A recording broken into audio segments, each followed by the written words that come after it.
బాగానే ఉంది. డల్ అంటే అది డిఫరెంట్గా ఇప్పుడు ప్రజెంట్ యూత్ ఉన్నారు కదా, వాళ్ళకు ఒక చిన్న మెసేజ్ మాది ఓన్లీ లవ్ అనే దాని మీద బేస్ చేసుకుని దానికోసమే లైఫ్ అంతా ఉండకుండా మన కెరీర్ గురించి ఆలోచించి ఏం లేదండి. ఓకే ఓకే చూడొచ్చు, ఎంకరేజ్ చేయాలి జనాల్ని. ఓకే సూపర్గా ఉంది. సెలబ్రిటీ తక్కువ కదా వానికి, సో దానికి పబ్లిక్ ఎంకరేజ్ చేయాలి. బాగుంది. ఓకే వాడు అమ్మాయి కోసం డీప్గా పోకుండా వాందేంది అది చూసుకుంటా ఉన్నాడు.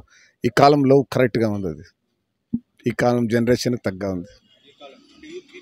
కరెక్ట్ 100%. యూత్ చూడాలా, యూత్ రావాలా, వచ్చి చూస్తేనే వాళ్ళకి అర్థమయ్యేది. సో ఒక 4-5 పిక్చర్లు తీసిండే వాళ్ళపై చూసేకి ఇంకా, సో కొత్త వాళ్ళకి ఎంకరేజ్ చేయాలి. ఇది చూస్తే వాళ్ళకి అర్థమవుతుంది, దిమ్మ తిరుగుతుంది. 100% పబ్లిక్ అయిండ్లే, పబ్లిక్ కావాలా ఇది లేదు. సో కరెక్ట్గా జనరేషన్గా ఉంది. సో పెద్దోళ్ళకి రెస్పెక్ట్ ఏంది కాదు, హీరో అనేది కాదు ఇంకా వాడు వాడు చెప్తాడు కదా, కొన్ని వర్డ్స్ చెప్తాడు కదా అమ్మాయి గురించి, వాడు డీప్గా పోకుండా. సో వాడు ఇజ్జత్ కోసం వాడు బతికి వాడు సాధిస్తాడు కదా. అది ఈ కాలం పిల్లోళ్ళు ఏంది, ఒక అమ్మాయి వెనక పడిపోతే పిచ్చోళ్ళు అయిపోతూ ఉంటారు.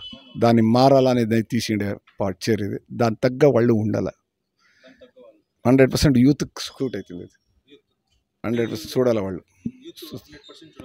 సత్యం సత్యం చూస్తేనే వాళ్ళకి అర్థమయ్యేది పిక్చర్ ఏంది అనేది.